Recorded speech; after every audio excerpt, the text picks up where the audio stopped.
the OT value in this thing? And the OT guys need to start asking for it. And the IT guys need to start saying, hey, do you guys want this in the OT world? And if they know that it's possible, they're going to go, yeah, that'd be good. We've shown these guys that, like you said, where they've had the tool up and running. They've looked at it. The controls engineer, whoever it was at that point, said, wow, wait a minute. We've had this for 3 years. Why can't I see this? Why don't I get this information? Why don't they have access to it? This would be valuable to me. My planning and just so many things that could come from that. But let's take that over to the OT value. So this sort of kind of walking through going, hey, if IT can do asset inventory and OT doesn't have it, but it's a real value to them.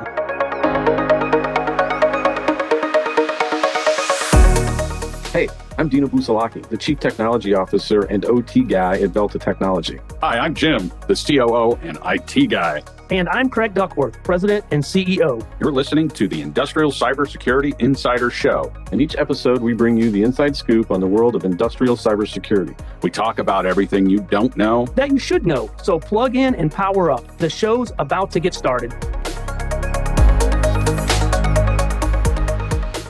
Hi, this is Dino Busalachi. I'm the Chief Technology Officer for VELTA Technology. Hi, and this is Jim Cook, the COO of VELTA Technology. Thank you for joining us in this podcast. What are we talking about today, Dino? We're going to talk about OT security lessons from the IT Playbook for those that might be applicable and those that will be challenges for OT cybersecurity following an IT Playbook per se. Well, good. We get to start talking about the IT guys. They've been in the cybersecurity game for quite some time. They have a lot of different and proven on the IT side strategies, technologies to move them forward. And they're things that the OT guys need to start thinking about, right? Right. The mentality is different, right? When you think about OT security, does not necessarily follow the uniqueness of IT security. And we can start with zero trust, for example. And how do you go about setting up a zero trust environment between your IT and OT environment, recognizing that there is communication requirements within that OT environment that are going to come through the IT space, right? And vice versa. And so how do you create a zero trust? So there's those organizations out there that think that they can monitor traffic between IT and OT, determine what's normal, and then lock it down. And maybe they just do it from an IP level, right? Just IP address level to create an ACL. Well, what about remote access protocols that are required to get into that OT environment? And I've heard this Swiss cheese creating in my firewalls because of all these different OT protocols that I have to open up to let these applications flow between the IT and OT environment, right? And to me, that's always going to be a challenge because once you let somebody in, now how do you control where they go? Or the protocols that they're using, your control points are just following IP. They're not necessarily watching the protocol application relationship at that level. That's the thing. Zero trust always sounds great, doesn't it? It just sounds cool, right? Zero trust. Yeah, that's what we want to do. And implementing, even on the IT side, is difficult. But you're right, on the OT side, it becomes a whole nother can of worms when you're trying to take that approach and the technologies and apply it over. And you said, for one, just the IP addressing schema. Are you just trusting between that, just IPs? Because you have all these different ports and protocols that are very unique to OT. Plus, let's not forget that you're dealing with legacy protocols, legacy communications, legacy devices. So suddenly you have to really think through, how does it apply on the OT side? Because there are things that I'm dealing with on the OT side that don't exist, and legacy being one of them, right? They weren't built for a lot of identity management and those types of controls in place at the beginning, and those devices don't have those, right? We've seen this before. This is not a new story, right? If you look at, as we like to call the IT-OT convergence, IT-OT collision, is because in the past, IT has implemented some level of security within the environment that's been disruptive to the plant floor. For example, remote access is a good one, right? I have a machine center that has failed on my plant floor. I can't get somebody on site for 3 or 4 days.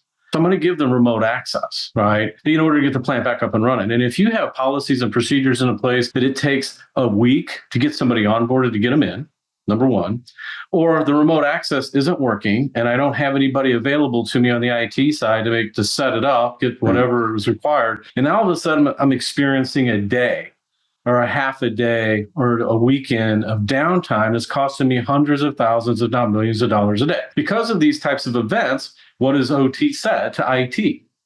Take that crap out of the way, or I'm going to put in my own pipe and ignore you entirely because I can't afford this. I don't think it's what they're going to say. It's what they say right now. And we find it, even right? without zero trust, maybe with 4 trust or 3 trust. I mean, without zero trust, that gets to something that we see. I wrote down coordination, right? And I'll get to coordination in a minute, but it's the capability, the like IT organizations and their change management, which are great, wonderful things. They don't align with it. So if you're taking zero trust and you suddenly go, okay, we're putting in zero trust, but I need a change right now. How's that handled on the IT side? We go through it, right? Like you said, we go through it and go, you got to be set up as a vendor, and then you fill out some paperwork, and then it's got to go into this guy's queue and that guy's queue.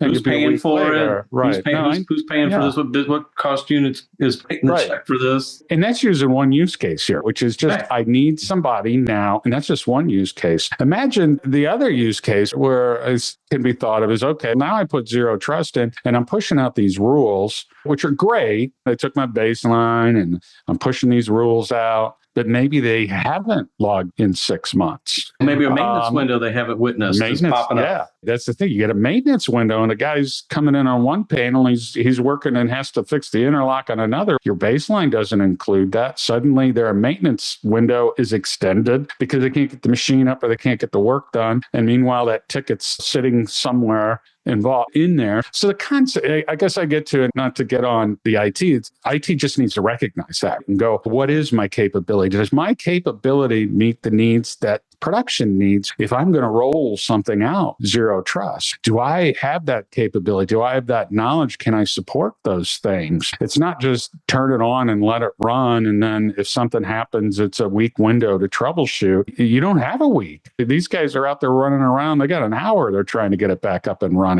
That's just, while the zero trust, don't get me wrong, is great. It's a great strategy and a target to keep moving forward to. There's just all these implications inside of supporting that in an OT environment that have to be thought through, right? Right. If you don't do it in a timely manner, in a collaborative manner where everybody agrees to it, you will find these OT environments finding alternative methods and pathways to get work done in their environment. They just do. And the question you really have to ask yourself is, who shadows who? Is it incumbent upon the OT people to learn and do what IT does every day and how they operate their practice? Or is it more incumbent for IT to learn what OT does every day and how they run that plant? I would vote on the latter. I would. Because you should. That's the cash register. You always say it's the cash register, right? If I'm a manufacturing company, I'll go, I don't understand what all you IT guys are doing, but I understand that if this isn't producing product, I'm not making money. So who wins? Who wins in that? I would say if you're an IT security professional and if you haven't visited your plants on a regular basis, meaning you spend 90% of your time in the field, especially if you have 30, 40, 50 plants in your fleet, then chances are you're not going to be able to develop an all-encompassing, detailed cybersecurity scope for your manufacturing environments. And that's just getting out there and living through the production aspects of it, but startups or maintenance windows when we're taking the plant out of service for the weekend so we can go in here and do fumigations and to clean and repair and do some updating on some of our stuff. We do try to do a bunch of things in a short period of time so we can have the plant back up and running by Monday morning or whatever, midnight on Sunday. I would argue if you're, as an IT person, networking person, security person or not, working through that on a regular, consistent basis, you will struggle cybersecurity solution for your organization at the OT level. Yeah, I want to say to my IT friends out there that hear that, it may not be your fault. And that's why I use the term capability. There's only so many resources to go around. So if you're IT and you're scratching your head going, I can't get out there, I can't get that knowledge. You go, okay, you need a new capability. And is that new capability going to be more resources, reallocated resources? Or are you going to use services and knowledgeable people on the outside? And quite frankly, loop in your OT friends out there, loop in your production friends, because they might have some money to spend too if they realize you're doing this to help their resiliency, right? They may be thinking about it and not even talking to you by saying, okay, what do I need to do? I want to jump to a couple other things here real quick, but to wrap that one up from a capability standpoint, and I think this will be throughout any of these security lessons that IT does, that they need to at least start that conversation there. Hey, Dean, I want to touch on the asset inventory, another component that IT does a pretty darn good job of. That is something that the OT folks need to kind of listen to. And I'll open with something, and I tell all the clients this in our intro meetings, is that I came from the IT side and has joined up with you here at VELTA. One of my realizations was, hey, they're a bunch of engineers, and don't engineers have good inventory, right? You would think they know. No, they don't. They have horrible inventory. They don't know what's inside of those panels specifically. They'd like to. They have a general idea, but they're more focused on what's going inside that machine and going out the outside and what's it producing, right? What are my raw materials? Is it making the other end than it is all the network and devices components that are on the existing side? From an IT perspective, while you have a good job of your inventory, don't assume that the OT guys know everything that's connected out in their plant. And that'd be a great way for the IT guys to come out and talk to the OT and say, hey, there's some value here.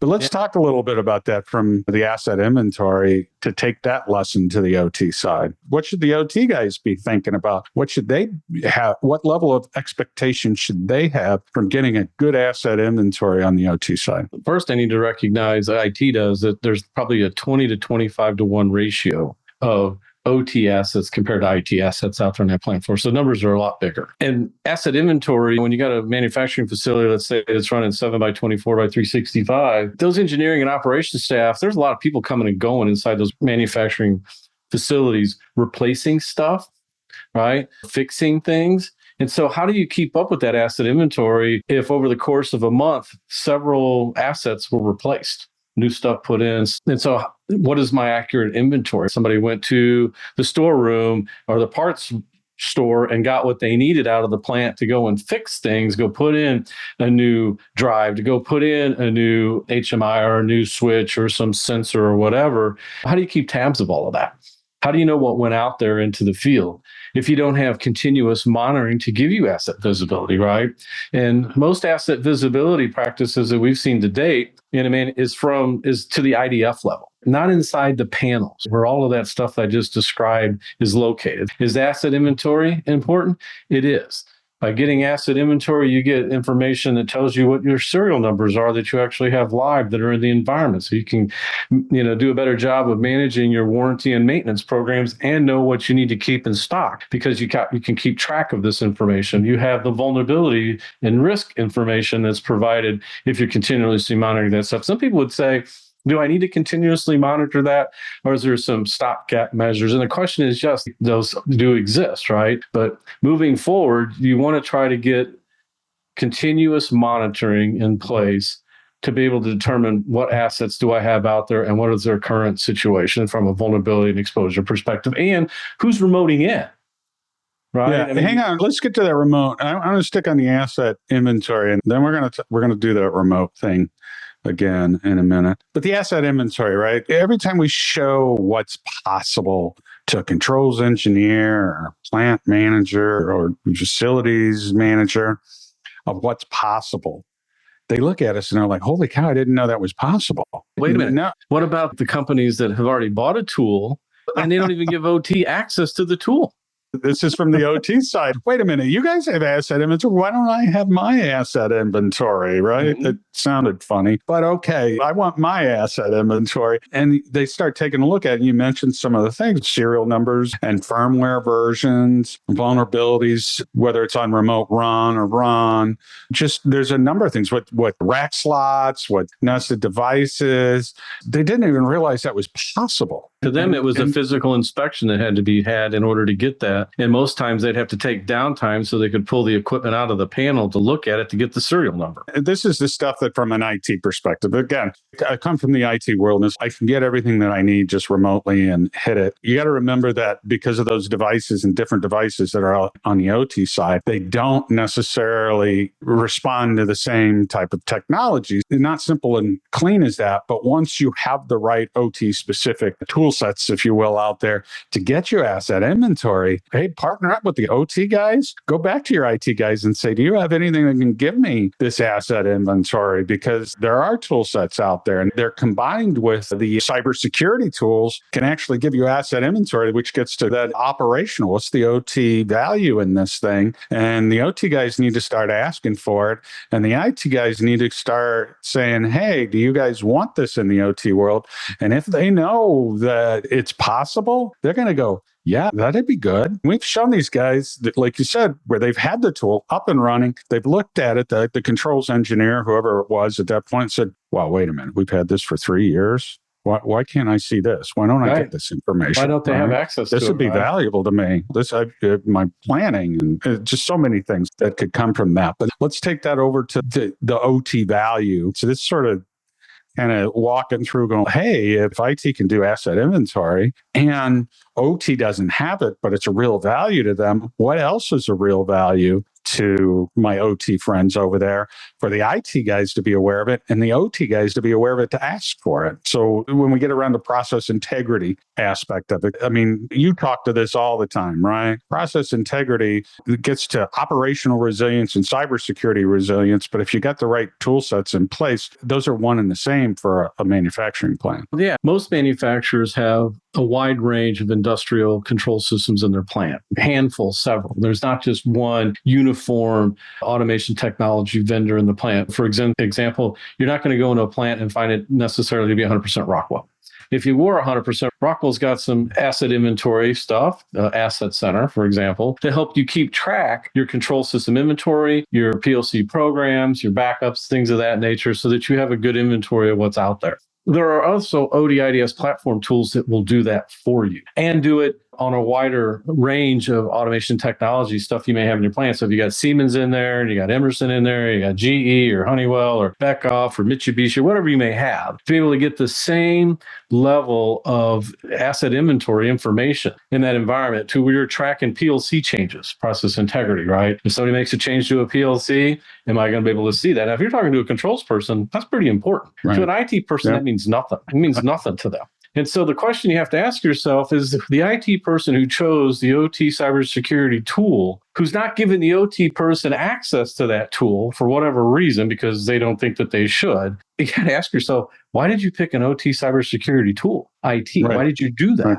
If you don't have the input and follow up with the OT people, again, who 80% of that information is valid to them, not you as an IT organization, but to the OT people. So, you have to get into that dynamic. And then here's what will happen is once you get the right people in the room and you start uncovering this discussion that we're having, what will happen invariably is IT will start backing away and basically tell OT, okay, you're going to run your own plant.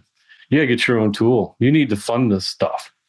It's what happens. It does, because IT, once they recognize that their influence is small and they don't have much control at that control point, and they're not really adding value to the OT organization, and OT's getting smart. They're getting smarter. They're getting wiser. They're maturing. And now they're starting to ask these types of questions. And I'm telling you, IT, what I see them doing is backing away. And then OT needs to start leaning in and start taking responsibility and accountable for these OT cybersecurity hygiene practices, and also things that will help them reduce potential unplanned, unscheduled downtime, i.e. process integrity.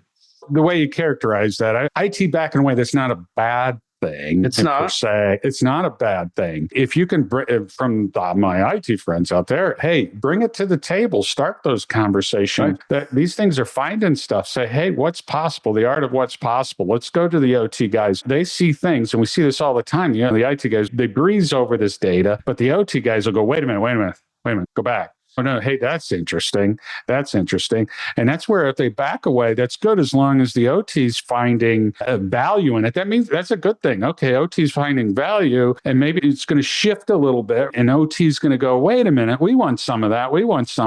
And then it'll find the equilibrium. Now, if there's no conversation, nobody's finding any equilibrium. right? You got to dig into it to find that. You got to get those participants. And this is about OT security lessons from the IT playbook. Hey, IT, you got the playbook, go down. Just know that those things don't mean exactly the same thing, but bring them to the OT side needs to go, hey, IT has some interesting playbooks, technologies, approaches. How does that fit for OT? And then work together, and the OT can go, wait a minute, I want this, right? And when OT is saying, wait a minute, I want this, that means you're actually providing OT value at that point. And that to me can be a success. It's not always, right? You always got organizational issues, but it can be a success when they're out there grabbing it away from you and saying, wait a minute, I want this, I want this, I want this. That's a good thing. Yeah, because ideally, I believe that he could definitely bring this forward. Would be expected to bring a security project forward. And what you want them to be able to do is engage their OT peers, colleagues, and partners, and slowly back away a little bit and let them run with it for some extent. Just mentor them and herd them and say, look, I'm here to help. I'm here to provide some value. I understand technology. I understand standards, governance, policy, all of those things. Now, let's help you orchestrate that around an OT cybersecurity platform that's good, that benefits this organization, right? Versus OT trying to put themselves in front. It's almost like putting the cart in front of the horse, in my view, when it comes to OT cybersecurity, the way I've seen these projects run with IT organizations, without a doubt. They make a decision without really looking at the broader, bigger picture and how it impacts their manufacturing environment. And ideally, they're not really doing anything of value to them, very little, if anything. And the simple question is, do they have access to the tool? Do the OT people have access to the tool? And if they don't, then you have your answer. That's where on the OT side, they have to start listening in and saying, you got skin in this game. Listen in and go ahead and stand up and say, wait a minute, do I know enough? Do I have a good partner with me? Whether it's internally or externally, do I have a good partner that can help explain how this relates to me? Again, whether it's internal, does the IT, is that a good partner? Do you need to go find someone? Do you have an existing one that can explain where this intersection is and how you can go, I want to learn from some of these IT approaches, but I want to do it right for my OT world. So let's touch on something else. I set the remote off to the side, but the remote is always interesting, because when you start looking at it, everyone thinks it's controlled already. IT's got their whole procedure. It takes 3 weeks to get in. What they don't know is, which is, again, a good thing. They got the governance, they got the controls in place. Now 3 weeks to get somebody new in. That's always a challenge. And that created this environment where he said OT's working around it. But they've got one door to come in, and they've been working toward that. Now, what has OT done? OT's gone around that, and they've got vendors going around that. And meanwhile, they've got a dozen back doors per site open up, right? Yes, it's not unusual, right? Whether it's the cradle point type modems that you can find in machine centers, or plant managers that have allowed an ISP to drop an internet connection into the environment, OT groups that manage their own network access, jump boxes, et cetera, in order to gain access into that environment in a very quick and efficient manner, under the guise of trying to reduce their unplanned and scheduled downtime, right? Because they've experienced days, weeks trying to get things done on the other side, and they've walked away from it. But then the technologies that these OEMs and SIs and OT people put in those plants are wide. You'll find their own firewalls. They'll put at the head end of that control system. They'll have in things like Tashi boxes and EWANs and things like that. Soft PLCs, you have no idea what's running on that soft PLC. It could be running a myriad of remote access capabilities in order to get into that machine center and extract data and or do support that nobody knows anything about, right? And we see that all the time. And so if you don't have the right tools in place to watch this stuff, if you're sitting there going, I'm just watching IP addresses, that's insufficient, right? That's not good enough today, not anymore. I need to get down to that industrial protocol level, right? Application level. Think next generation firewall capabilities implemented down in your OT environment that's passively listening, not actively doing anything, building this baseline of all this activity and vulnerabilities within your control system environment. And today, you're ignoring that. Why? Because of cost, resource issues, cost issues.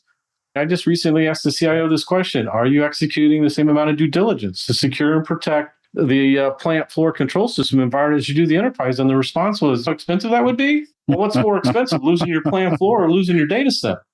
You've already got several IT cybersecurity professionals in your group. You got nobody on the OT side. And the concern was, well, what's that going to cost?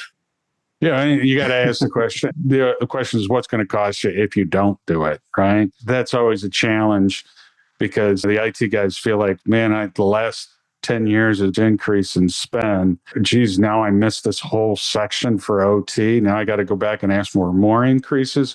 Again, that's why we're talking about, we'll work with your OT and be able to demonstrate that. And things have changed so that this has to be addressed now. Well, every time we've added equipment or gone to digital 4.0 or said that these machines need to connect for predictive analytics or predictive maintenance, those are all things that have been done without security measures in place, without a security program in place for a specific reason. Then this gets to where you say some discussions about technology debt and those types of things that need to support that, to say, hey, we've already reap the benefits from this technology being in place.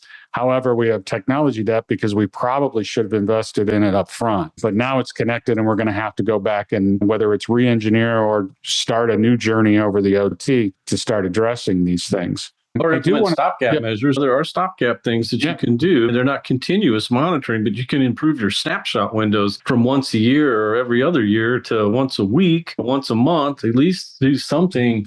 Again, what are you doing to get better? Until you can think about what it's going to take to get out there and put a sensor technology out there in those panels to collect that metadata to continuously monitor, which is why we would pursue, if you've already gone down this path and you've already chosen an OT IDS cybersecurity platform, any new machine centers you got coming in, you should be thinking ahead and talking to those OEMs and SIs about the sensors you want to put in those machine centers, those panels, before they come to my plant, before they show up. Do it up front. That's it. Do it up front. Those are things we've talked about. We've got our sensor ready panel program that we talk about a lot too. Mm-hmm. But it's a matter of, you think about it, we know it's going to be a long journey, right? With any company, with most companies, it's going to be a long journey. That's evident in the OT cybersecurity space. But at least our approach has been, hey, you probably maybe 10% of your facility, or even if it's 5-10%, is being changed over. They've got their new capital plan. Every manufacturing plant is always, they're annually trying to get new capital dollars for a new machine. If you start it now,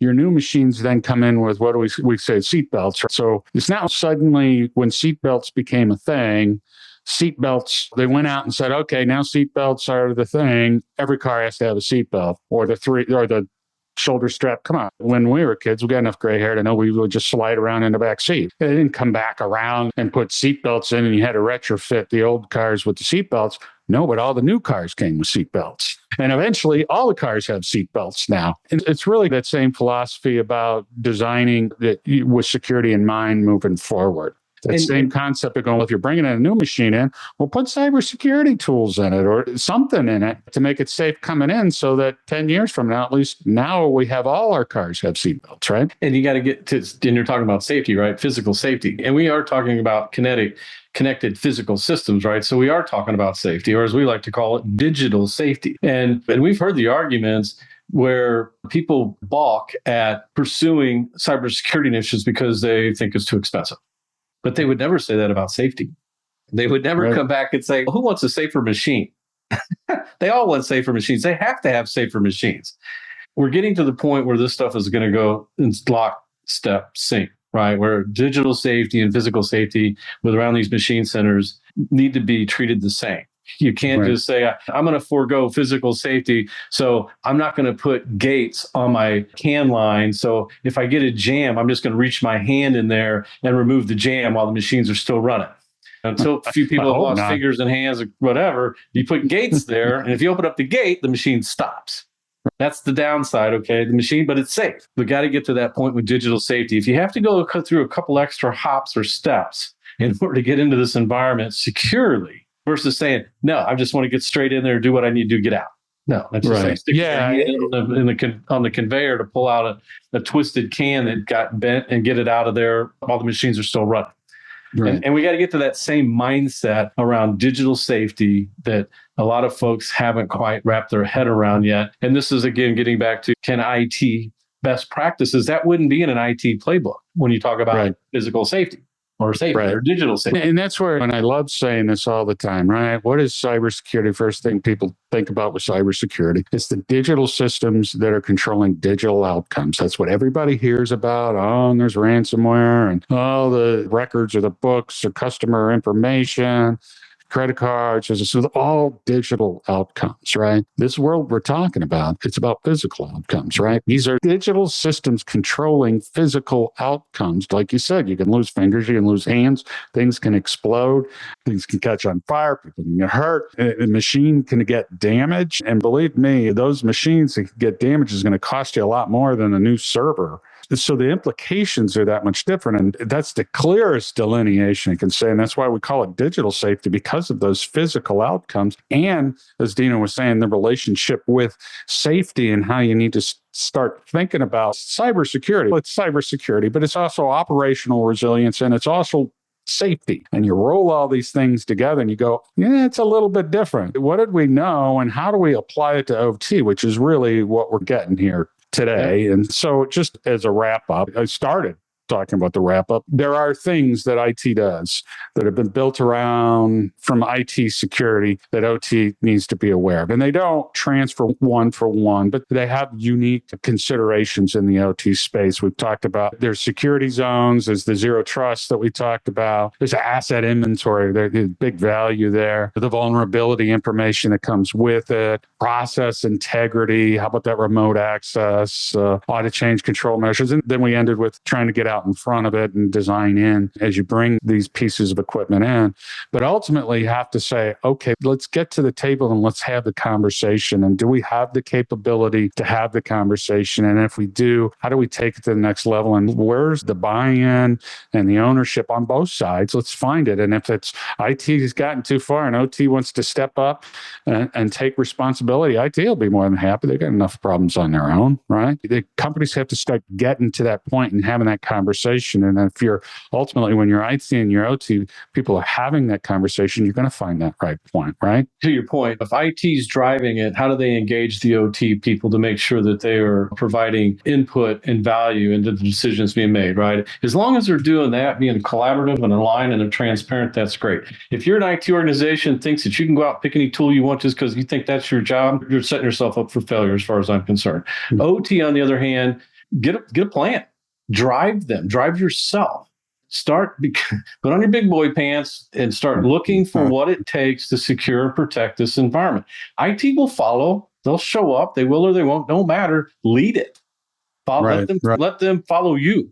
But if they're going to lead it, then you need to get in there and challenge them and don't let them just make a choice because you think that they're the smartest cats in the room and they're the ones that probably know what's best for your plant floor.